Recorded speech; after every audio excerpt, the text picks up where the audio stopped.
किं मधुना किं विधुना किं सुधया किं चवसुधया किलया यदि हृदयहारिचरितः पुरुषः ಪುನರೇಪಿ ನಯನಯೋರಯನಂ.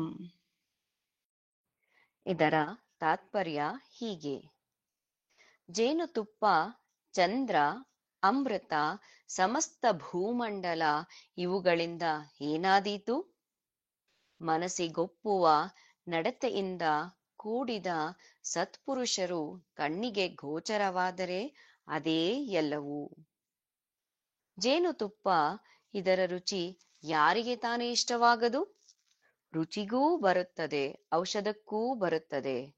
ಮಕ್ಕಳಿಗೆ ಔಷಧಿಯ ಕಹಿ ಗೊತ್ತಾಗದಿರಲಿ ಎಂದು ಜೇನುತುಪ್ಪ ಬಳಸುತ್ತೇವೆ.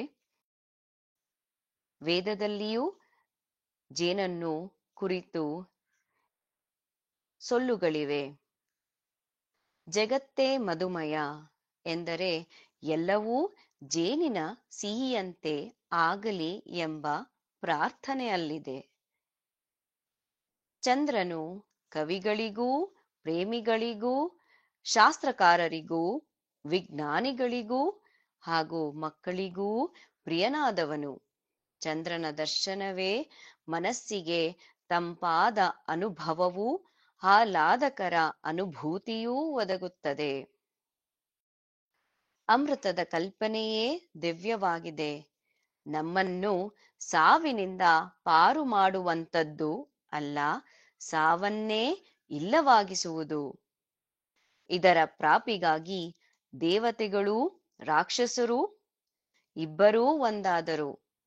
ತಮ್ಮ ತಮ್ಮ ಆ ಜನ್ಮ ವೈರವವನ್ನು ಪಕ್ಕಕ್ಕಿಟ್ಟು ನಮ್ಮನ್ನು ಚಿರಂಜೀವಿಗಳನ್ನಾಗಿಸುವ ಅಮೃತವನ್ನು ಯಾರು ತಾನೇ ಬಯಸುವುದಿಲ್ಲ?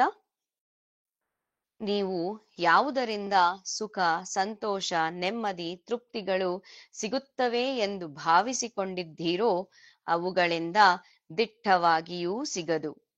ಸಜ್ಜನರ ಸಾಮೀಪ್ಯವೇ ನಮಗೆ ಹೆಚ್ಚಿನ ಸುಖವನ್ನು, ನೆಮ್ಮದಿಯನ್ನು, ತೃಪ್ತಿಯನ್ನು, ಆಹ್ಲಾದವನ್ನು ನೀಡುವಂಥದ್ದು ಎಂದು ಹೇಳಿದ್ದಾರೆ.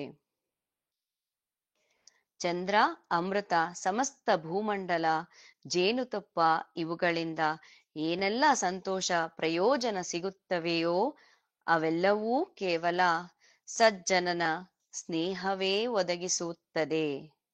ಹೀಗಾಗಿಯೇ ನಾವು ಸಜ್ಜನರ ಸಂಗವನ್ನು ಸದಾ ಮಾಡಬೇಕು.